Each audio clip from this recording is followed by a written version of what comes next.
when I was in New York, there were a lot of people that had an idea of California that was what you would probably conjure up more as like Southern California, the idea of beach towns and that kind of thing. So there weren't a lot of New Yorkers interested in California when I was there, at least. And so that was definitely not my experience coming to San Francisco. That was San Francisco public defender and artist, Matt Gonzalez. I'm Jeff, and this is Storied San Francisco. Quick personal note. As I might have mentioned before, I moved to the city in 2000. It was sometime in 2003 that I first got interested in local politics, when I learned about an upstart campaign for mayor by a member of the Green Party. I was hooked. I ended up volunteering for Matt's campaign, and was there the rainy night in the Mission that he gave his concession speech after having narrowly lost in a runoff against Gavin Newsom. 18 years later, having him on this podcast is a very special occasion for me. And maybe that's the introduction for this one. Yeah. Here's Matt. You know, I was born in a place called McAllen, Texas, and my parents still live there. My father is from Laredo, Texas, also on the border. And my mother is from Jalisco, Mexico. Actually moved to the northern part of Mexico, to the area of Reynoso, Mexico, and Tamaulipas, the state there. And but when I was born, my family was actually living in Puerto Rico. My father worked for a cigarette company, Brown and Williamson Tobacco. They're a subsidiary of British American Tobacco. And he was a salesman, started kind of at the bottom and worked his way up into the executive hierarchy. But he was stationed in Puerto Rico, and he had this idea that he didn't want his kids born in Puerto Rico since we weren't Puerto Rican. He loved the place, but he just felt like, hey, I want them to be born in the United States proper. And this was an idea he had. So my mother actually stayed with her family in northern Mexico, and my doctor was in McAllen, Texas, and the hospital there is where I was born. Okay. And then I was baptized in Reynoso, Mexico, and then got on a plane. I think back then you had to be 30 days old to fly in a plane, and so I didn't meet him right away. I have an older sister who's in Texas. I have a younger brother who's here in San Francisco, doing a lot of music recording. He trained as a lawyer, and he works as a paralegal / secretary for a labor law firm here in town, but his passion is music. Okay. So he's got bands, and he also records, worked with Jonathan Richman recently. So anyway, my family moved around as my father got stationed to different places. So we lived in Louisville, Kentucky, and Maryland and Louisiana. Okay. We got back to McAllen, Texas, and I started the 6th grade in McAllen, and they've been there ever since. Do you remember your time? You said Maryland and Louisiana, but if I'm not mistaken, Baltimore and New Orleans specifically, right? Yes. Do you remember either of those? I have affinities for both places. I've spent a little bit of time in New Orleans as a kid growing up in Fort Worth. I had relatives, and then I lived out in Maryland, just south of Baltimore, in my kind of early adult life, and I've just always been fascinated by both places. I think they're both pretty unique cities in the United States. Do you? Yeah, I do remember. In New Orleans, I was just starting. I was probably about 4 years old when we got there, and I still hadn't learned how to speak a language. My first language was starting to be Spanish, and then, but I was kind of slow to get those skills, and then had to pivot to learn English. So I remember those days, of trying to learn the language and the challenge of working with a tutor and things like that. Right. And in Maryland, I have a lot of memories of kind of skateboarding as a kid. That was a big passion of mine. Yes. Yeah, a lot of fond memories. We couldn't do any tricks. I mean, we were all just like bombing hills and doing crazy antics like that. But looking back on it, it was just the early days where you got a skateboard in a mail order catalog, Right. and there was no skate shop. There was no place to learn about this stuff. No YouTube videos or anything. Yeah, just like plastic boards, and I feel like, or wooden maybe, and they Little thin attach boards, yeah. roller skate wheels to the bottom of them, and just yeah. But I mean, hey, bombing hills, there's nothing, especially That's in the right. town we live in. That's a thing. So that's kind of the gist of your memories of both places. You were pretty young, sounds like. Yeah, yeah. I was pretty young.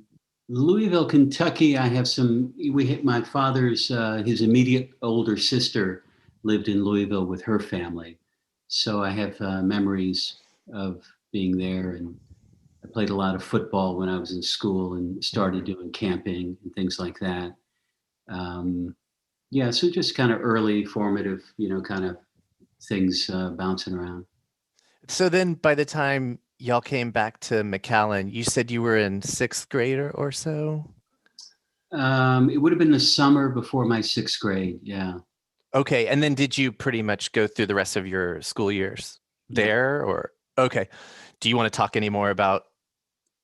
Speaking of formative years, I mean, those are teenage years. Like, what was McAllen like for you? Well, McAllen is really in this kind of peculiar area of the border where it's not exactly on the border. So it's about 9 miles away from the border.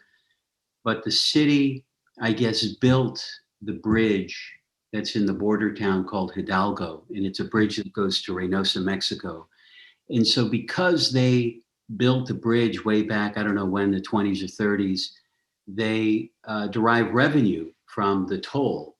And so the schools were always really good. The public facilities were really outstanding as a result of that. I grew up with family in Mexico, so I was in Mexico every week, and I spent time literally fishing in the Rio Grande River. I swam that river from Mexico to the United States and back to Mexico. Yes. So I have a familiarity with the region. I, did a lot of camping in those days, and got, in school, I was playing sports, and then started, getting involved in the debate team and things like that. And, Hmm. getting exposed to reading and just, kind of realizing that, that you have to kind of craft your life, and ideas and learning are a big part of it. My parents were always big supporters of education and books and all that stuff. Although neither of them went to college, they both, they grew up in an era where graduating from high school was, you got a good education through that point in your development. And so they were big believers in it. My sister and my brother and I all graduated from law school. So Oh wow. yeah. Was there ever a time, maybe in high school or in any of these years you're talking about, because you said sports and debate, or like a more kind of mindful pursuit, were they ever in conflict, or was it just things that you enjoyed doing? They were in conflict at one point. I was really into playing football, and at the time, I remember the first period of school in the ninth grade was supposed to be in an athletics class. So you would practice in the morning and then practice after school, because this is Texas football. This is a serious Got thing. it. Yeah. And I accidentally got put into this elective of debate, which I wanted to be in, but not for that period. And so I spent like 2 weeks, like desperate for this class so I could go with my football pals, Yeah. be on the field. And finally, I just gave up on it because I liked the class, and it kind of was a turning point in my life. Yeah. I mean, who knows, sliding doors, but it's hard to imagine you as a jock. Well, I might have won a Heisman Trophy. You never know. You never know. What position did you play, or position? I played quarterback. I also played defensive cornerback. At that point, I wasn't a starting quarterback because I was too young. But I have memories of, I was like the third string quarterback at that point, and they would bring me in to practice the defensive line's pass rush.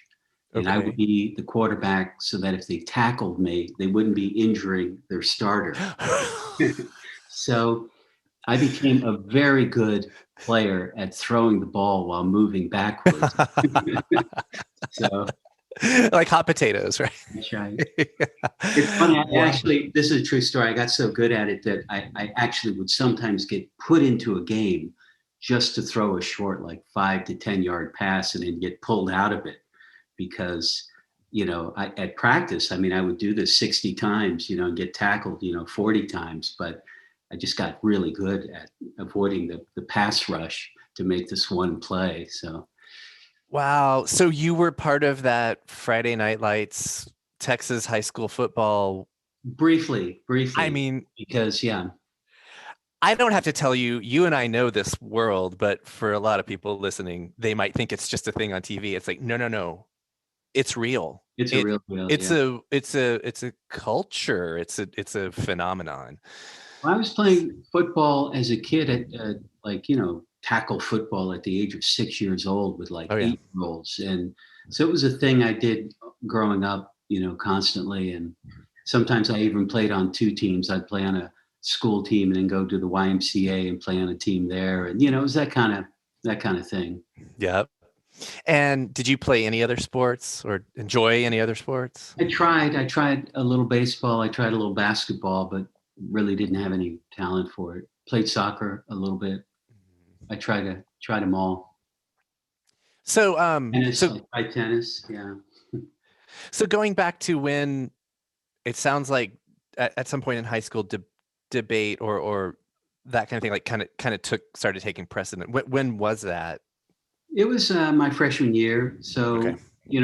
but junior high was a lot of football, and I had started getting involved in the debate team in like 7th grade.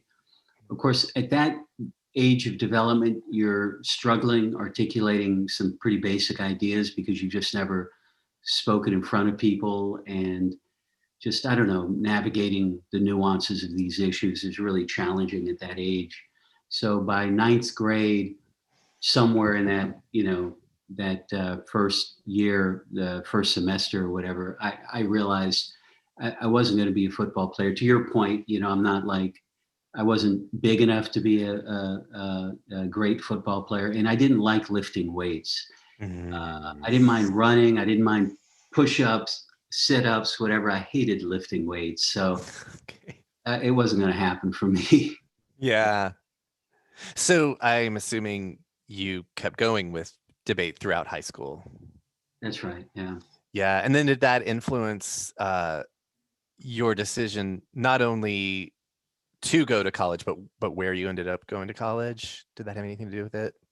I don't know if it influenced where I went. I was graduating from a public high school where still a majority of the kids were not going to go to college. Hmm. And I happened to have some friends in a neighboring town of Edinburgh, Texas. And one of the older brothers of a friend was going to Harvard. And so he had some applications because he really wanted to go, I think, to Princeton. Mhm. And he had an application to Columbia that he did not intend on filling out because Columbia was in Harlem. And he had some idea that that was a negative thing. I didn't know what Harlem was and had never been to New York, and filled out the application with some other applications that I had, mostly to local schools. University of Texas was probably where I would have gone otherwise. My alma mater. Yeah, and I would have been perfectly happy there, but I got into Columbia, and that's where I ended up going. There was one kid I remember speaking to in McAllen, Texas, who went to Columbia, who encouraged me not to go there. I think I saw him on campus one time, but anyway, I didn't take his advice. What was your decision? Do you remember what informed it? Versus, staying a little closer, especially not knowing a whole lot about New York or Columbia. It's really hard to to conjure that up. I mean, Yeah. I think I was probably drawn more to the city than I was to the school. Here's this chance to be in this big city, and let's see what it's like. Um, I got there. It was a pretty big culture shock, from certainly had never been on a subway. I'd never seen a bagel before.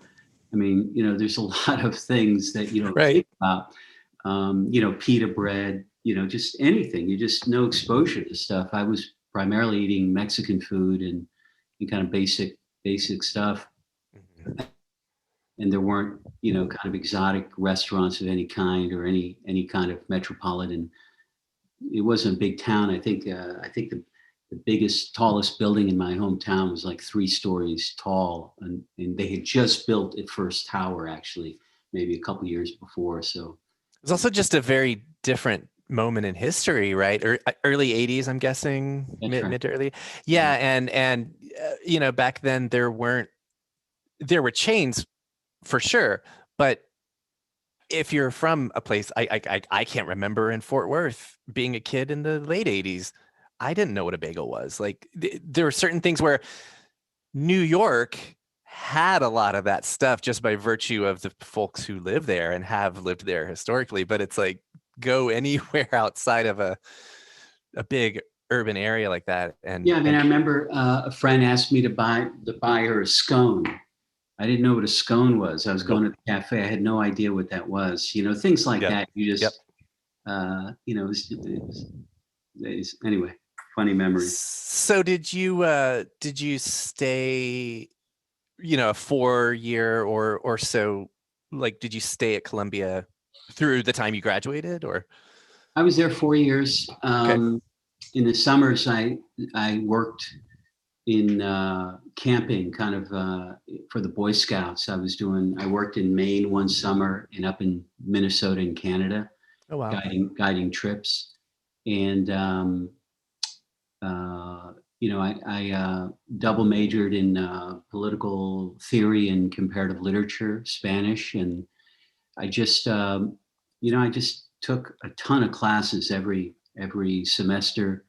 So I probably graduated without going to summer school. I probably had an extra year and a half, 2 years extra with no testing or anything. I mean, I was just always taking 24 units of credit, and Wow. I took some graduate courses, and I just had some professors that were mentors who were just wonderful teachers who really got me into to reading and literature and to Marxism and things like that, ideas I hadn't been exposed to before.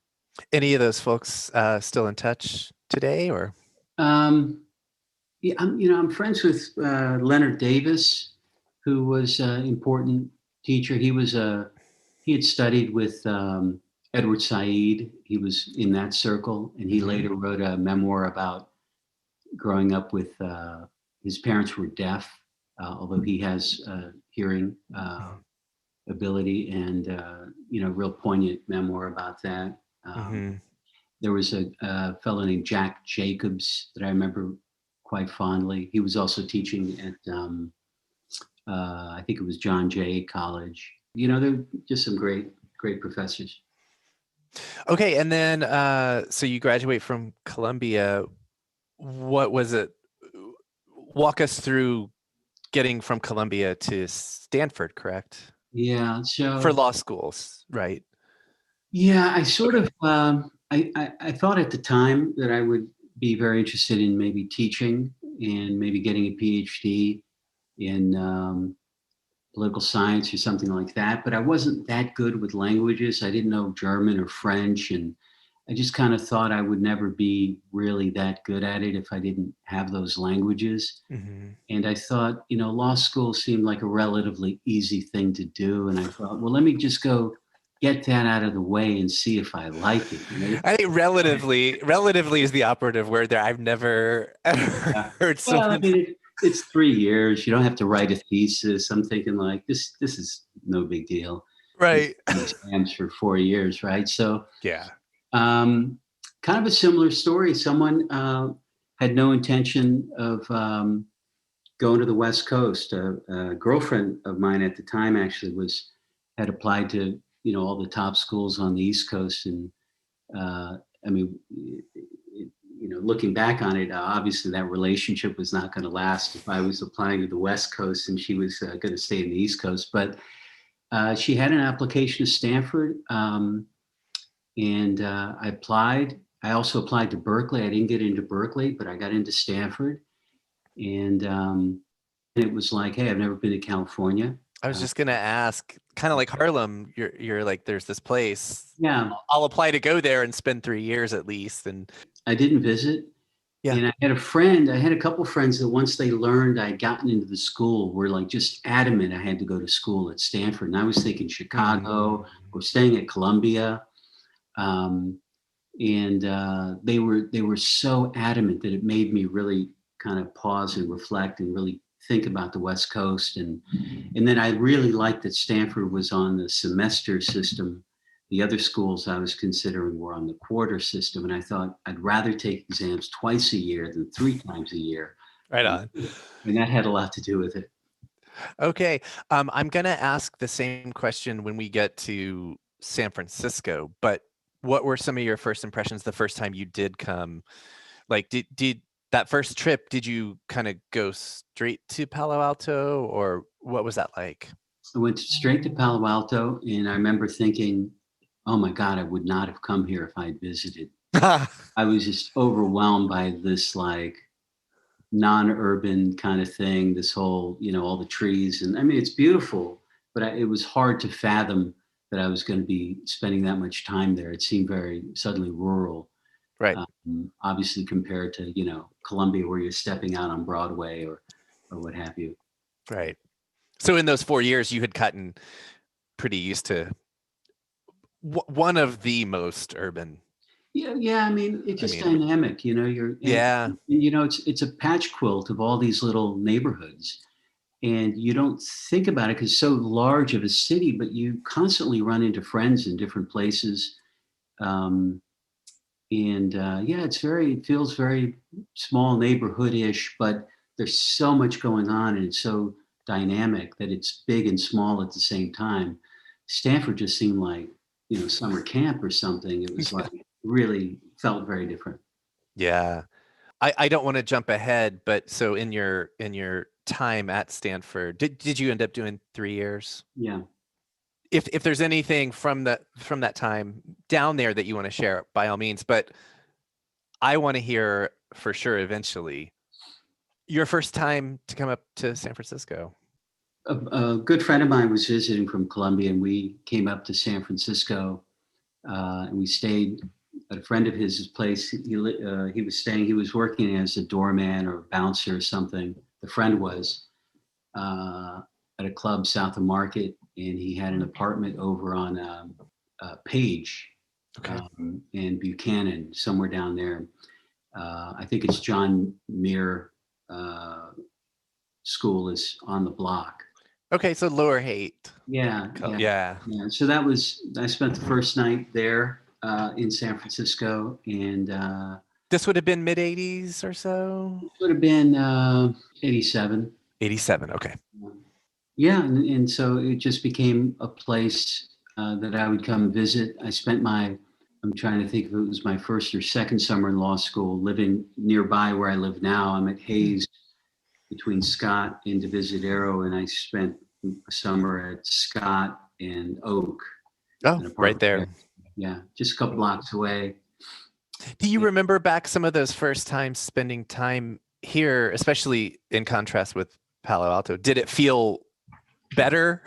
Did it feel more like something, like New York, like that you had been more accustomed to, and I'm assuming you ended up liking and appreciating? San Francisco? Yeah, San Francisco felt more like that. Yeah. Sure.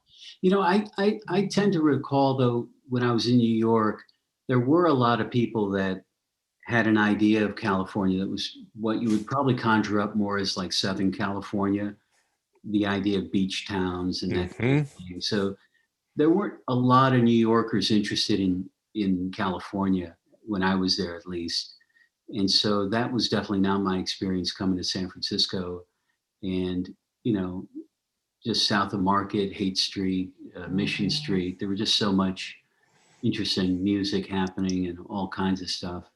The streets were definitely grittier back then. And eventually I was living in, I spent a lot of time living in the Mission District, and eventually made it over to the Western Addition here in 2000. So. Okay. But while you were still at Stanford, did you kind of start to feel yourself being drawn to San Francisco? Yeah, I spent one summer working for the California Appellate Project doing death penalty appeals. Okay. And so I was living here at the time. And, I had friends in the East Bay also, and started going to places like Moe's Bookstore. So I knew some of the guys that worked there. Wow. In fact, Jonathan Lethem, the novelist, I met him. He worked behind the counter at Moe's. Okay. He's a good friend of his, and Will Amato, and just a lot of great people there. So what year was it that you officially made the move? And Bruno Ruland, just another name popping in my head. So I moved to Oakland 1990 for a year because I was trying to get a job as a public defender, and San Francisco suddenly was hiring, and I landed one of 6 jobs after a drought in hiring. And, there were hundreds of applicants apparently. And I started in San Francisco 91, and I was living on Albion Street, right there with the Albion Bar. Again, a lot of folks listening to this will probably know that the Mission is one of many neighborhoods that were so different back then. Do you want to talk about, well, maybe before that first .com wave started to gentrify? Yeah, it's just hard to, it really just was grittier. And there was a lot more of the presence of Central American and Mexican businesses. On the corner of Albion, there was a little Salvadorian bakery. The Adobe Bookshop had just opened maybe a year or two earlier. Brian Bilby and Andrew McKinley were there. And, La Cumbre Taqueria was still there, places like that. Yeah. I met the beat poet Jack Micheline at the Albion Bar, and would later publish a book with him of his poetry. And, there were folks like, I met Jack Hirschman in the early 90s in North Beach in a bar at, not Specs, but what's the other one right next? Vesuvio? Yeah, Vesuvio's. Yeah. But, I remember being with my roommate at the time, who was also a public defender. We were later law partners together, Whitney Lay, and we were coming out of a burrito place, and literally there was a robbery happening there. And we sort of intervened to break up this fight where these guys were going through somebody's pockets, but it was like, hey, cut it out, leave them alone. It was all almost like slow motion, lo-fi assault. And yet it was both like serious and like, hey, shoo, go away. And it was over, Right. I had a car at the time, an old Mercedes. The reverse had gone out in it. And I didn't have the money to fix it, so it was a bit dangerous to drive. And then eventually, I wasn't able to lock the door anyway, and there was a fellow that started sleeping in the backseat of my car at night. Mm-hmm. So that's a funny episode, because finally I just gave up and gave him the keys and said, hey, it's street cleaning. Can you move the car for me? He did that a few times, but then he got arrested. He was on parole. He got arrested and the car got towed. And I got a notice that, my car was up for sale. It was that kind of scene,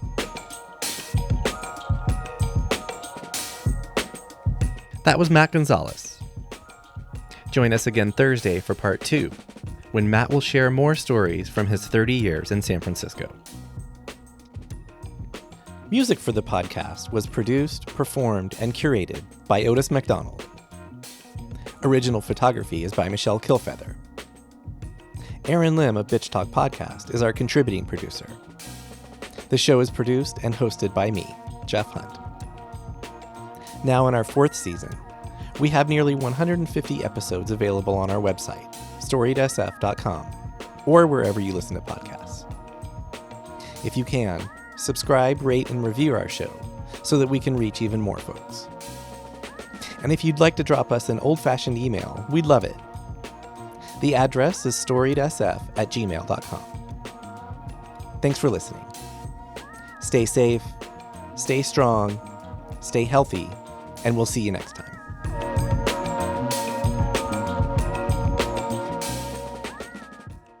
This podcast is a proud member of the BFF.FM podcast network. Learn more at podcasts.bff.fm. BFF.FM, best frequencies forever.